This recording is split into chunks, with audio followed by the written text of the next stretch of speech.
শ্রাবণ বেলায় তোমারই কথা ভেবে বিষণ্ণ মন।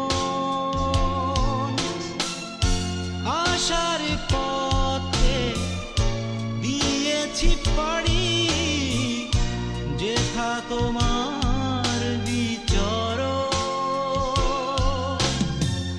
রয়েছ তুমি বহুদূর